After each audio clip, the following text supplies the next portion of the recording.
I'd like to introduce myself today. My name is Angel Laidlaw. I have the privilege to serve as the president and CEO for Centergy. We are the regional economic development organization serving the 5 counties in central Wisconsin. That's Lincoln, Marathon, Portage, Wood, and Adams. Our organization this last year launched Central Command, which is a veteran engagement initiative looking at talent attraction and retention and program and resources here in central Wisconsin. I'm also excited to have my partner, colleague, and friend introduce herself, Rebecca with New North. She'll be doing the overview of what SkillBridge is and then opportunities. And then after that, we will have a Q&A session with some of our veteran partners who have been through the program and can speak to it directly. So without further ado, I'm going to kick it over to my good friend Rebecca at New North to introduce herself and talk about SkillBridge. Awesome. Thanks, Angel. Really appreciate you, and thank you for hosting and getting us all set up. We're excited to do this collaboratively across our region. So my name is Rebecca Deshane. I'm the Vice President of Talent Development here at New North. New North is also a regional economic development organization, and we cover 18 counties in Northeast Wisconsin. So from Sheboygan County up to Shawano, Florence to Fond du Lac, Marquette to Marinette, and everywhere in between is our region here in Northeast Wisconsin. And we have a program also designed to help support transitioning service members and their families as they are making those next steps from the military into civilian workforce. And it's called New North Hires Heroes. We have been partnering with Steve since 2020. So excited to continue our engagement with him and the great work that he is leading across our nation. And from a background perspective, I also worked for the state at WEDC and spent a lot of time with Steve while we were both at the state getting this launched under a state program. So to see it evolve from where we started to where we're at now is exciting, and it is meeting those expectations that we had hoped for when we first started talking about this opportunity. So Angel, if you want to advance to our next slide. That's where we are. We really are building veteran-ready regions collectively for the work that we're doing. And some of that really is just, we know we have these ideal locations that people want to live in, from outdoor recreation to our world-class education, our in-demand careers. And it helps that Wisconsin leads the nation in veteran benefits for our veterans as they're coming out. Next slide. So if you're new to military talent, military connected talent efforts, why are you doing this? Why would you want to be connected into this talent pipeline? Well, we know that there's 200,000 plus service members that leave service every year. So when you think about an untapped talent pipeline and way to connect into a highly skilled, highly educated workforce, building these relationships and building these connections with our military and our service members is a great way to identify new talent coming into our communities to meet the roles and the demands that we know are pressing us from a workforce perspective. But we also know that vast majority of service members are also married. So when you think about the added talent that would be coming in through that accompanying talent of the spouse, in addition to the children that would be coming in, we're really looking at ways, how do we continue to grow our Wisconsin economy? There was just an article in this, one of the statewide papers about a need for us to make sure that we're retaining talent in the state of Wisconsin. This is a great way for us to not only retain, but to attract that talent into the state and to build those roots that we want them to have and continue to be part of our great state. We can go to the next slide.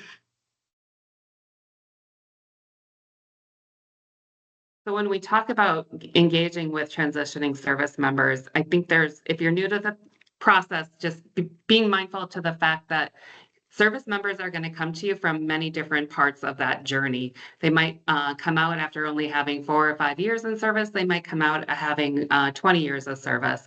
And depending on where they were at on that journey is really going to be indicative of some of the skill sets and leadership positions that they would be key for as you're thinking about that. But we know that they're going to thrive in every setting in every area within an organization.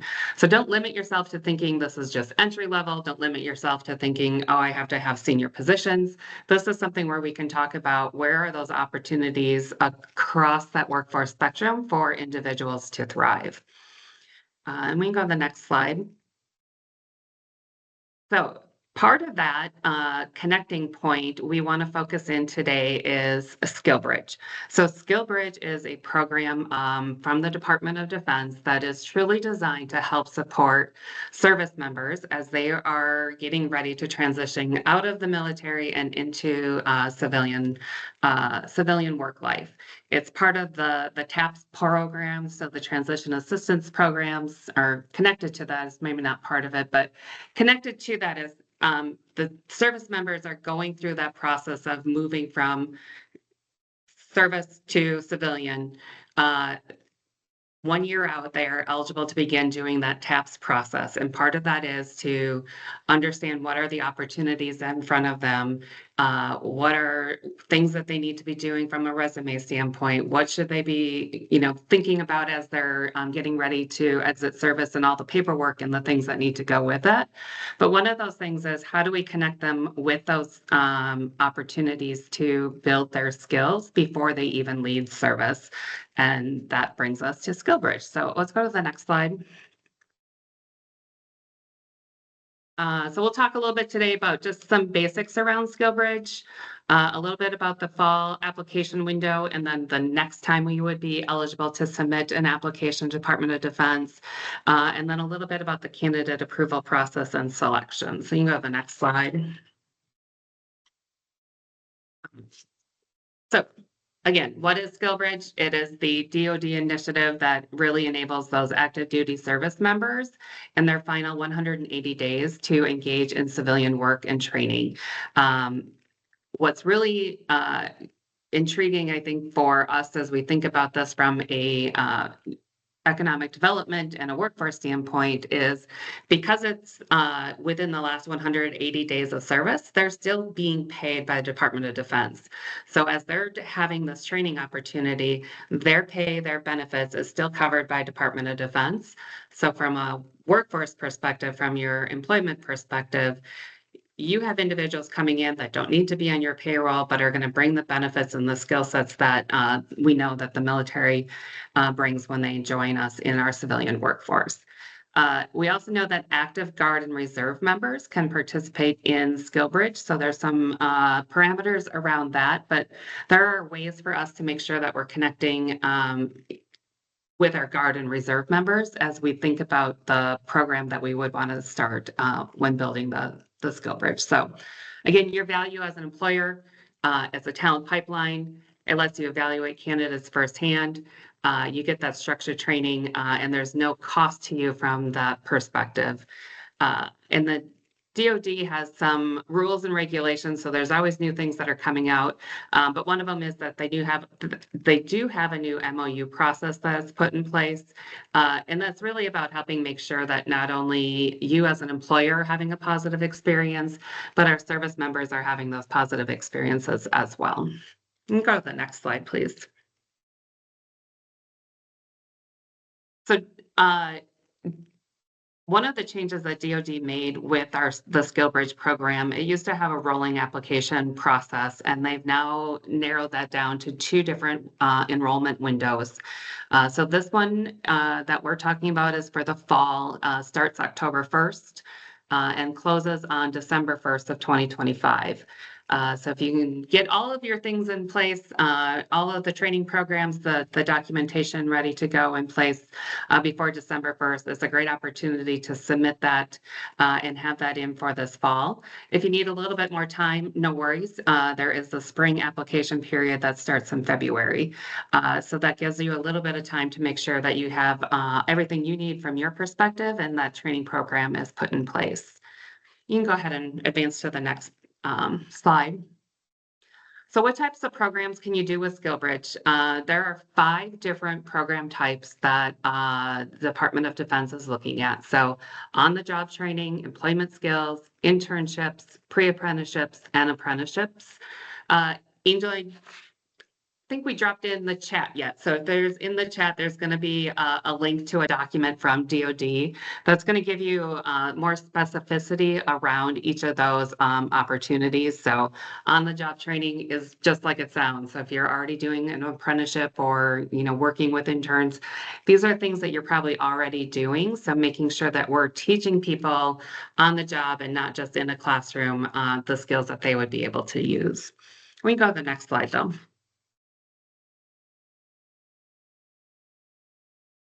So you're interested in this and you're like, I have just the right thing where I want to teach somebody what this can look like.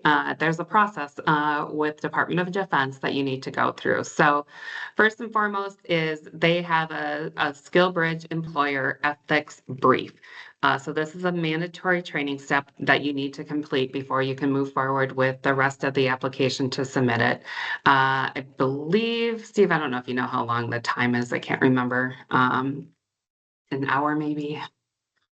To submit the full application, it takes approximately 90 minutes, and that is if you don't watch the mandatory 30-minute ethics brief ahead of the application process. Once you have everything in place, it really can be a very streamlined and smooth process, but this is mandatory. You have to have a code now to enter into it before you can submit it from there. And then you go into those next steps, which is that full application process. So again, you're going to have your program that you have selected. You're going to include the information that you want to use with it. And you're going to put that into their format and their form that they need you to send along with that ethics certificate. Once that's received and approved, you'll go through the DocuSign process for an MOU. DOD will again do some additional processing and final signatures for their issuance. And then CMS access is granted. So CMS is that career management system where you can begin to upload your opportunities from your company into the portal that service members use to access from that perspective. Angel, can we take a minute from this slide and go to the application to show what that looks like for individuals? Yeah, it's the fiscal year 25, yeah.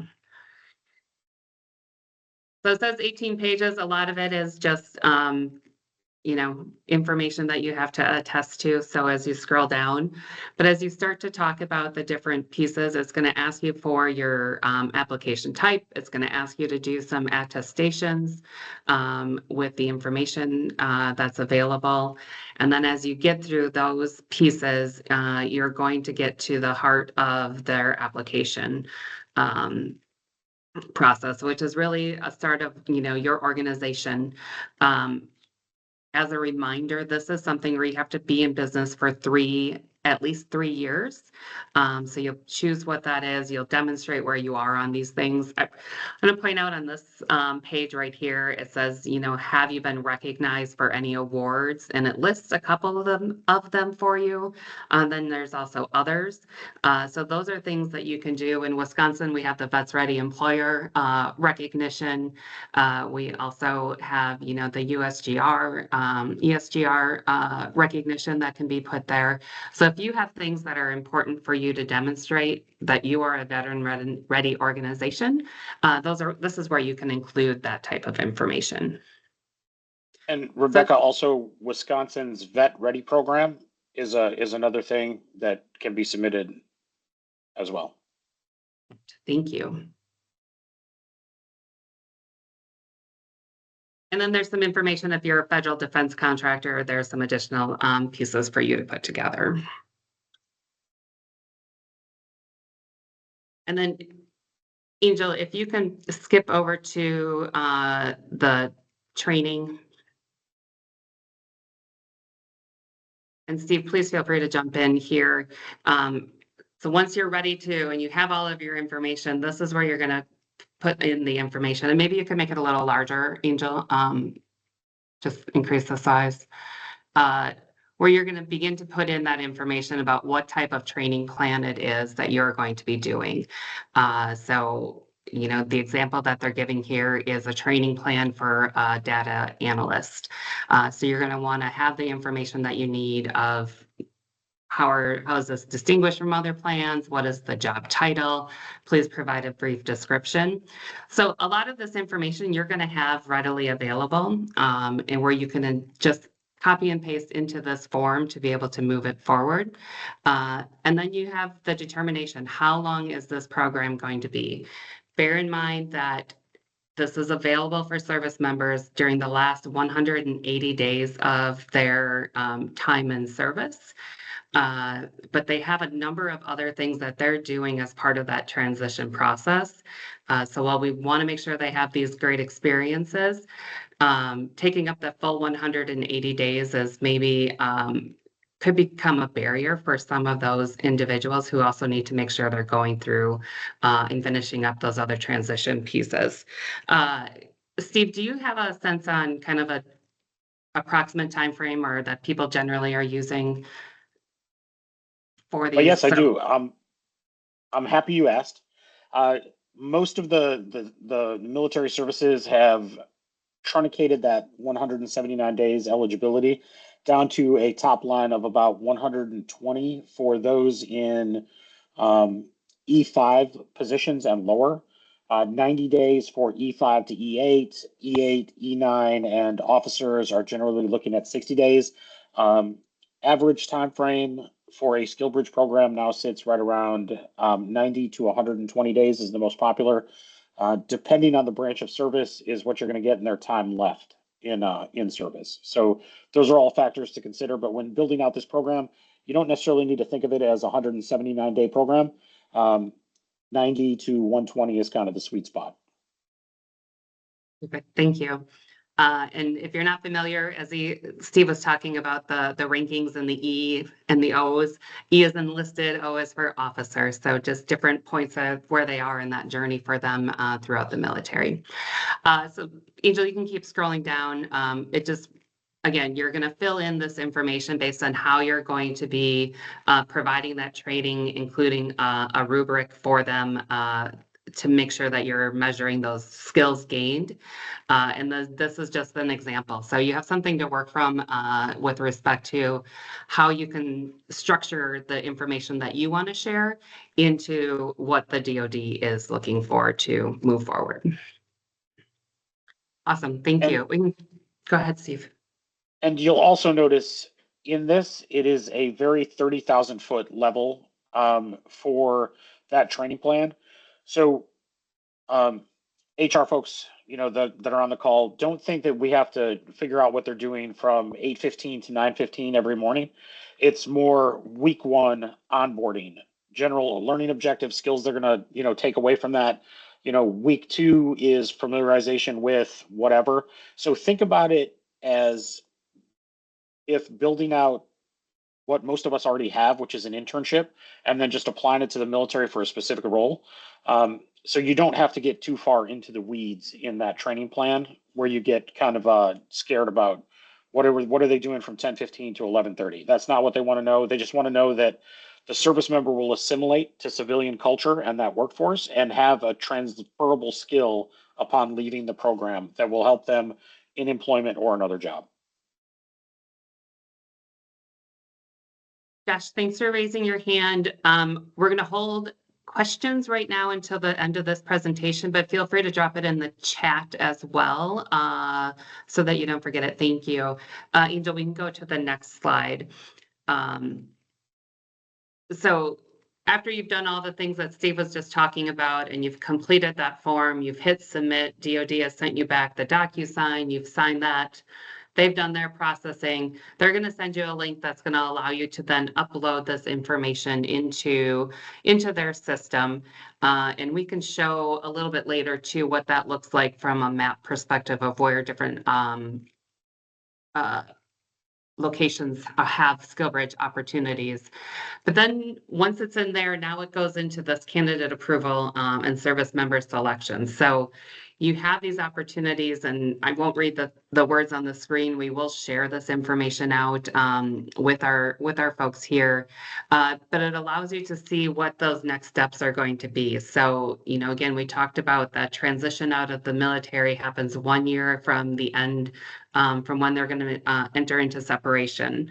but those SkillBridge participations have to occur within that specified window. So Steve gave us a great example of what that could look like, depending on the individual, what rank they're at, and even sometimes at what posts they're listed at might affect some of those availabilities as well.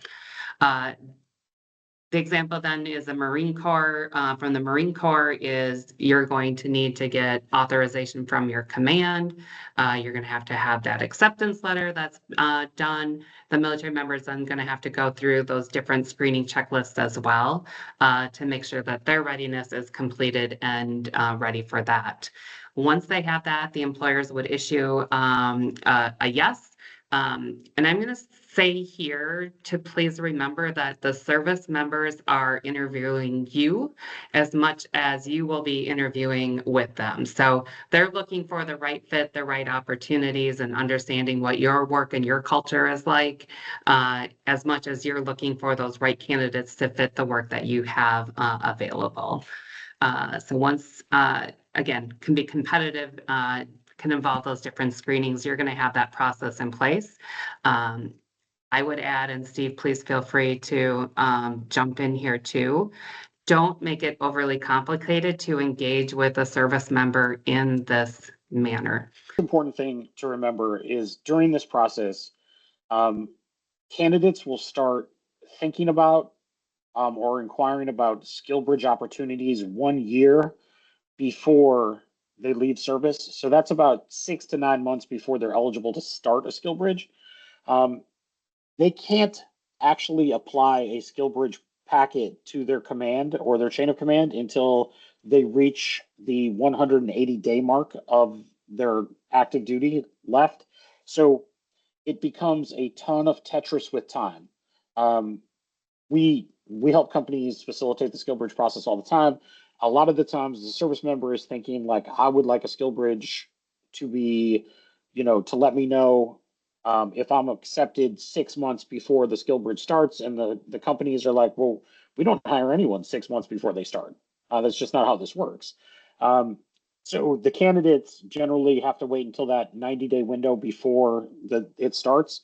But once that window goes through, they have then that 90 days to get the packet approved through an officer, an 06 in their chain of command, also through their lower level command, and then all of the logistics behind getting to the great state of Wisconsin and beyond done in those 90 days. So we encourage everyone to run parallel lines of effort within their organization, in which a SkillBridge candidate comes in and they say, this candidate would be a good fit for these roles, these things, while the candidate fills out the packet and gets it to the point where the letter is the only thing left to be required.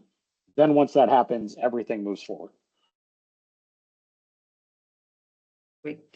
I appreciate your expertise on that. So again, just some great notes. Steve just covered it about the program start date and things that go from there. So next slide, Angel.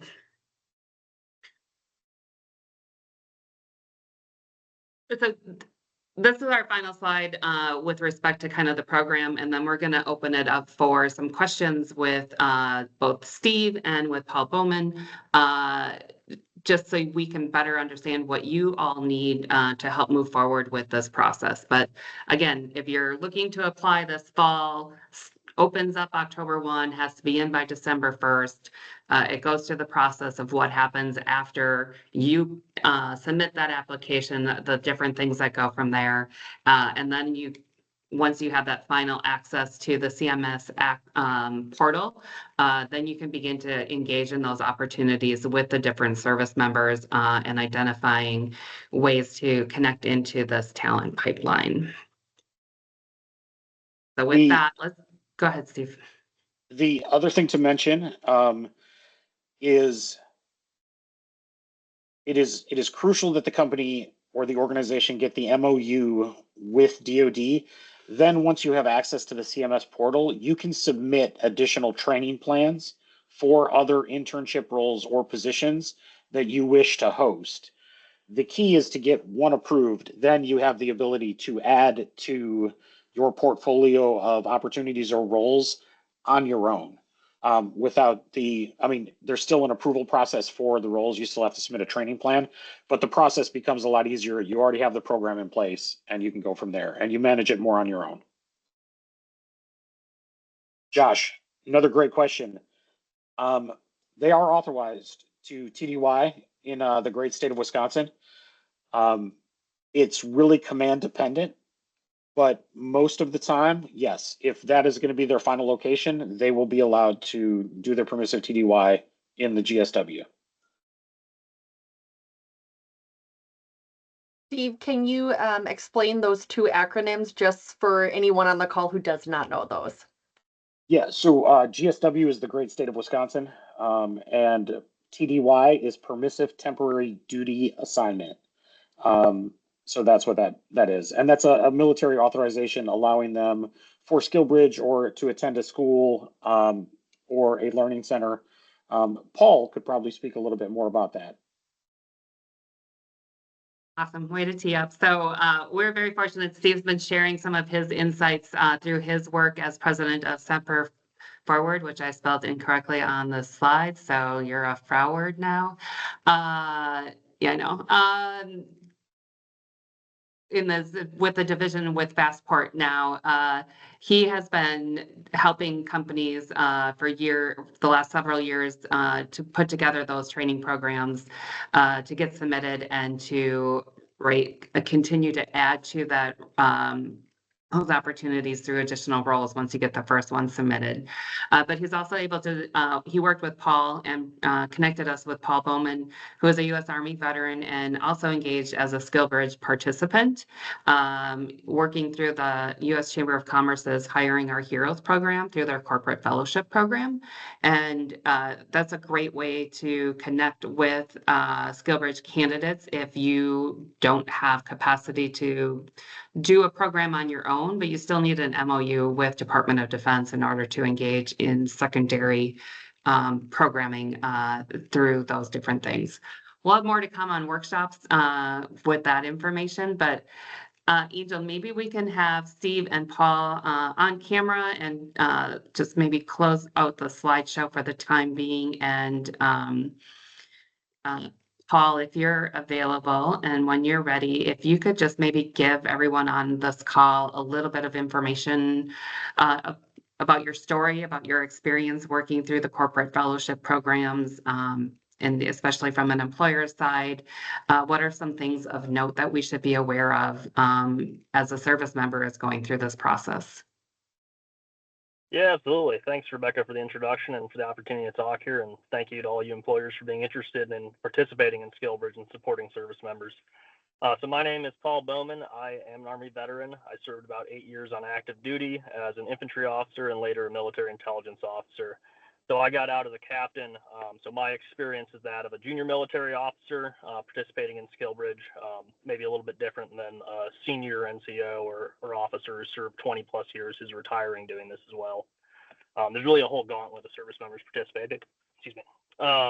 So I participated in the Hiring Our Heroes SkillBridge back in fall of last year through a company called Lithos Carbon. I'm actually on the road for them right now, which is why I'm in my car. I was in Korea when I did the application process. I came to Wisconsin for the duration of my SkillBridge and then returned to Korea to final out of the Army and take care of the last bit of paperwork there. So I was on ground for my SkillBridge, even though it is a remote company, and my role that I was brought on full-time for was remote as well. So that's an option as well, I believe. I'm not sure if the current regulations have changed around that. But I did a 90-day program through Hiring Our Heroes.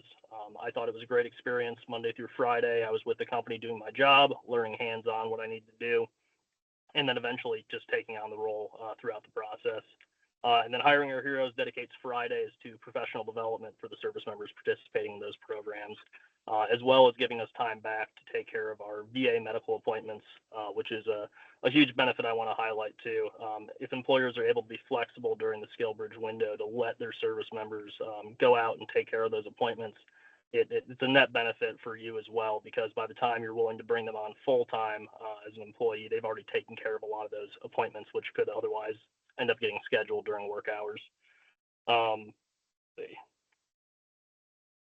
I had a great experience with Lithos. Like Steve said, they kind of had that, week by week schedule set. It wasn't necessarily hour by hour, but they gave me the opportunity to learn the job on the job and then just take over as I went. So it was a good opportunity for me to really be able to demonstrate the capabilities I was bringing, to prove to the company that I was fit for the job. And then also, as Rebecca mentioned too, it also gave me the opportunity to get to know the company and make sure I was making the right choice to go full time with them. So I was very happy with the process. Provided me and my family a lot of flexibility, especially since we were moving from Korea to do the SkillBridge, to get over here and get everything figured out. And I can't emphasize enough how much of a paperwork rodeo getting everything approved for the service member can be. It varies different unit to unit. I was a captain when I was getting out. I understood regulations a little better than maybe some of the junior enlisted soldiers who are trying to go through this do. So it was still a challenge for me, even at my position. But the benefit of that is that by the time you're talking to candidates, it's not just someone who's looking for a 60, 90-day vacation. It's someone who's really put in the work to participate in these programs, and they're looking for that transition and work experience. So really can't recommend the program enough. My company has used it not just for me to bring on full time, but we've had 3 other people that have gone full time thanks to their participation in SkillBridge as well. But I can pause there for any questions. Paul, what do you think the most challenging aspect of the process was for you and your family as you were making that transition into SkillBridge? Yeah, I think that kind of time Tetris analogy you use is a good one. The benefit of hiring our heroes was all I had to do was get accepted by them, not necessarily an individual employer, to meet that 90-day window, or the 180-day window for application. They then ran their own kind of internal job market, essentially, where they match candidates with companies. But if I had to find a company, say in northeastern Wisconsin, to do the SkillBridge early, there's not a lot out there, and it can be very challenging to figure that out without like an organization like the New North or Hiring Our Heroes helping to guide you. And then, Paul, what do you think during the process, like the actual, HOH is generally the gold standard when it comes to organizing the corporate fellowship program and their cohorts, how they run them. But during that SkillBridge time that you had, what was the thing that you said, oh, I never really thought that this is what I would learn, but it turned out to be the most valuable part of the actual program for you? Good question. I can think of one thing that I was grateful for, and I mean, it helped that my manager was a veteran too, had recently gone through a transition himself. So he kind of understood and helped me with that transition piece. It's not just learning new skill sets and going into a new industry. It's also learning new language for communication, new cadences. There's no necessarily strict hierarchy, especially in my company, which is a startup. Things are very flat. That's a big change from how we operate in the military. So learning that culture, and having someone kind of guide me through that, I could ask questions to as they came up throughout the process was huge for me. Do you feel that the assimilation part was probably the thing that springboarded you further day one starting at Lithos than anything else? Because skills are translatable and work is work, but like being able to better understand corporate communication and those type of things was the most valuable piece of that 90-day skill bridge for you? Yeah, because like I said, work is work. I had the skills to be able to do things. I just needed to learn the right ways to apply them and the right people to communicate to. And once I figured out how things worked in this organization, it started to click, and then I kind of was able to take off from there. And as someone that has participated in the program recently, is there one piece of advice that you would give to companies that are interested in starting a program or have a program as like that transitioning service member who recently went through it and understands, kind of the process on both sides a little bit now? Yeah, I would say it's a great opportunity for you to test someone out in a role if you're not sure about them. But veterans bring a lot to the table. We're taught to learn. We're taught to be adaptable. We're taught to. What else? I had some notes here. Sorry. I mean, there's a lot of like leadership experience you gain throughout it as well. But I would say figure out who you're looking for up front. If you're looking for someone with a new skill set, there are specific military jobs that may apply to that. Or if you're looking for someone who's more of a general people leader, you can probably target certain members of like the SkillBridge community that are trying to apply, like junior military officers or maybe NCOs. And then if you're looking for someone who's more senior in management, I mean, your 20 plus year veterans who are coming out have huge experience leading massive organizations and making consequential decisions. So there's really a kind of a gauntlet of options out there for the people who could fill your roles. I would say just figuring out what you're looking for and being able to kind of communicate that in terms the service member can understand will help you out a lot to get the right person. Excellent. And final question for me is, what made you choose the great state of Wisconsin, and why is the great state of Wisconsin the best state in the nation for veterans and their families? Well, I mean, first off, the Green Bay Packers. I'd hold up my hat that's clipped into my backpack right now. No, my wife and I both went to the University of Wisconsin. We had decided a long time ago we wanted to move back here, and now we own a house in Madison with a baby on the way. So things have worked out very well for my transition. And I mean, there's no better place than Wisconsin. That's why. That's awesome. Congratulations. Any other questions from anyone on the call? Yes, feel free if you have any questions, if you want to drop them in the chat, or if you prefer to unmute, this is the time where we're opening up so you guys can feel free to ask some questions or maybe share a general thought for the group. And I'll actually kick off. Paul, thank you so much for sharing your story and just your process. In your experience, when you're talking about skills, did you have a lot of the skills? You talked about work is work. Did you have a lot of the skills that the company that you worked with needed in advance, or were they pretty compatible, do you think, at that point, from your perspective? That's a great question. If you looked at the job requisition that I ended up filling, we work in agriculture. I have no agriculture experience. I've never touched soil sampling or understood soil results before I worked at this job. So I might not have fit neatly into what the role was describing, but my organizational experience, my strategic planning, my people leadership, all of that ended up translating it very well into the role. And in ways kind of beyond what they saw me filling the role as too. I've taken on more kind of long-term planning for the company beyond just my operations role. But having that experience, I mean, leading soldiers in the infantry, maneuvering around, having to think about logistics, all those things translate well when you're in a position where, you know, things are changing on the fly. You have to make decisions on the ground based on, you know, when things don't go according to plan. All of those experiences in the military prepared me very well for that. Thank you. I appreciate that. Other questions? Yeah, Angel, I just want to highlight, so Josh asked earlier, he asked it in the chat for those that didn't catch it.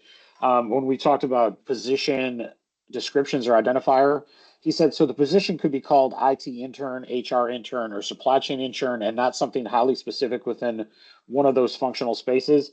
The answer is absolutely. I also dropped into chat an example of one of our partner companies, Associated Milk Producers. They have their SkillBridge position, and their posting is DOD SkillBridge Quality Assurance Technician, active military only. And I linked it as an example in the chat so other folks can check it out. Josh also asked, during the program, are they authorized to do a permissive TDY in the great state of Wisconsin? And we answered that one.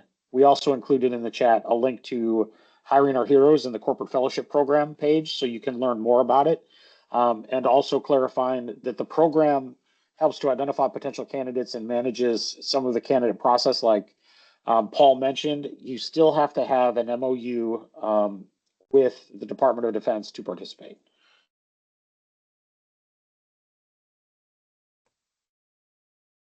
Thanks for clarifying that. And all of the links and attachments will be sent after the event along with the recording, so you guys can access this at any point and share it as well.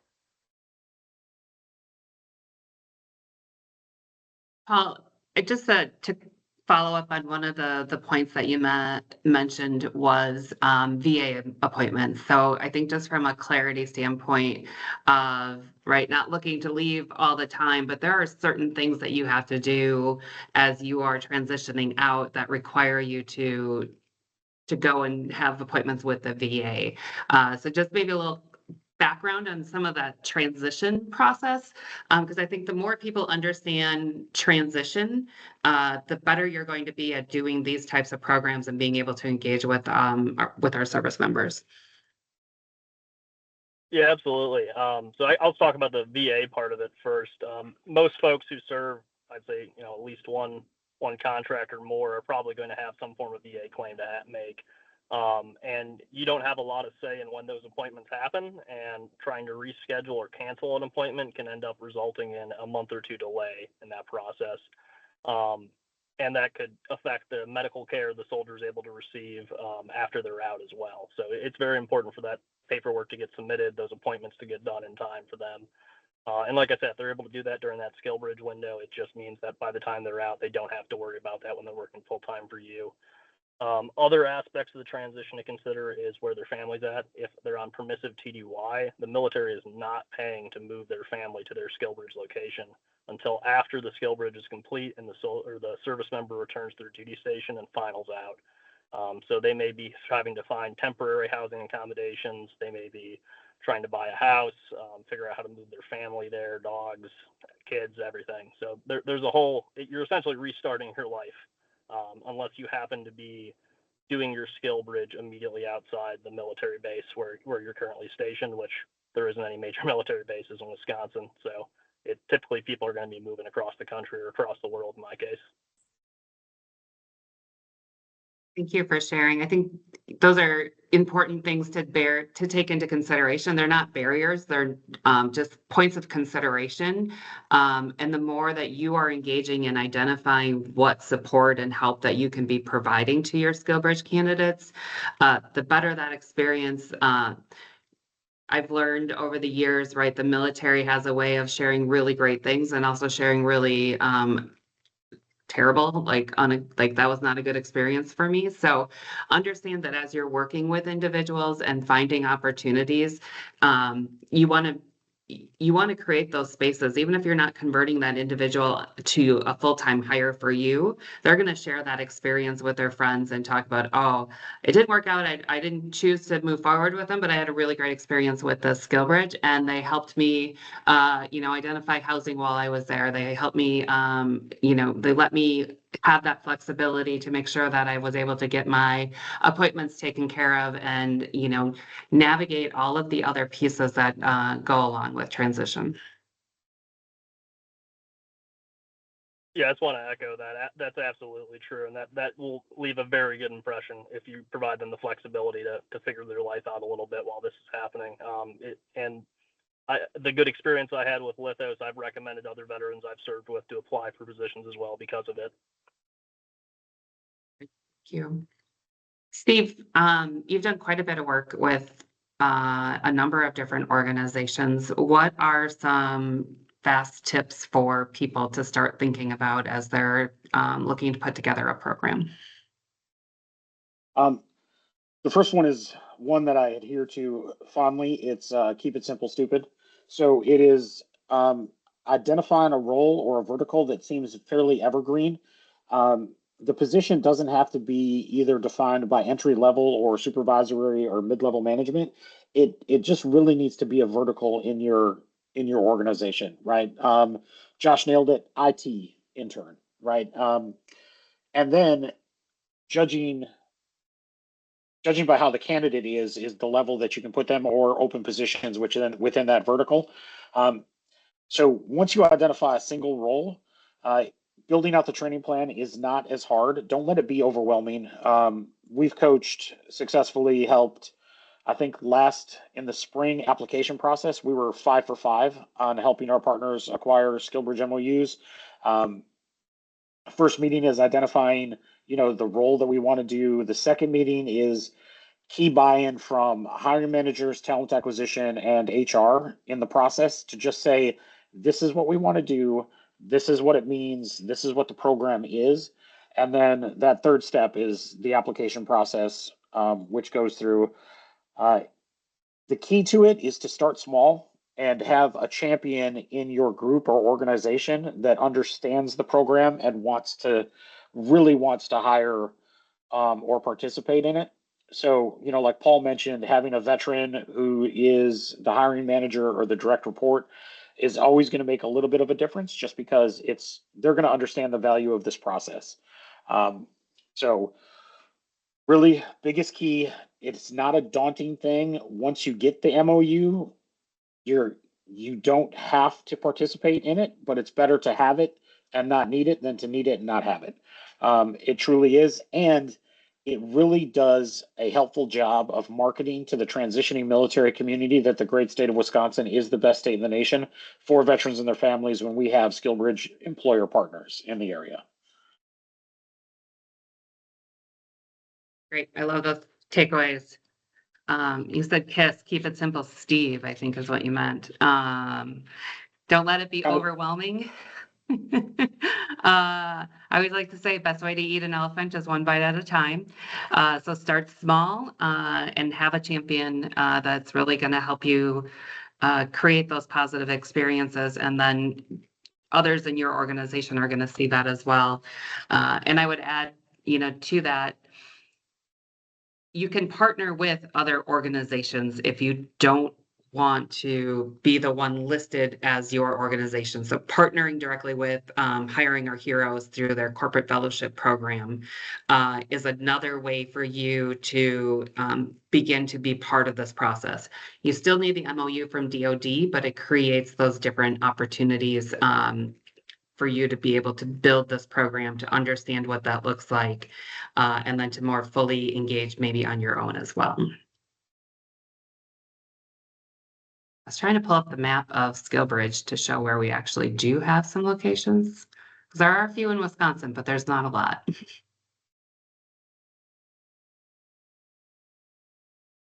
Angel, any more questions? Oh, go ahead, Paul.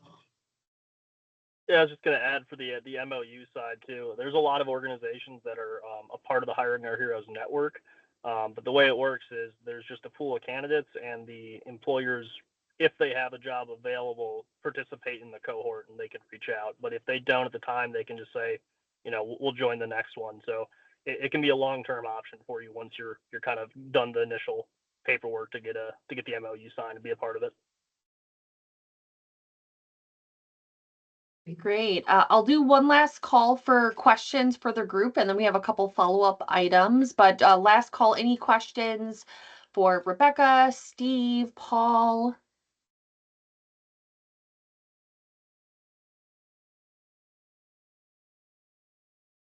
All right. Well, I'm just gonna share my screen real quick, just as a quick call out. So again, thank you everyone for attending today's listening session. And thank you to our speakers. We appreciate you so much. Paul, thank you for jumping in via phone. Really appreciate that.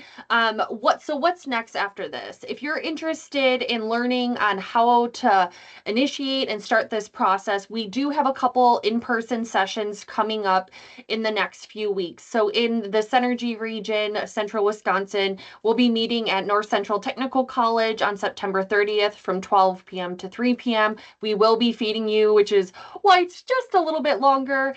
And then if you're a partner in the New North area, they have October 14th from 2 to 4:30 at the Urban Hub in Green Bay.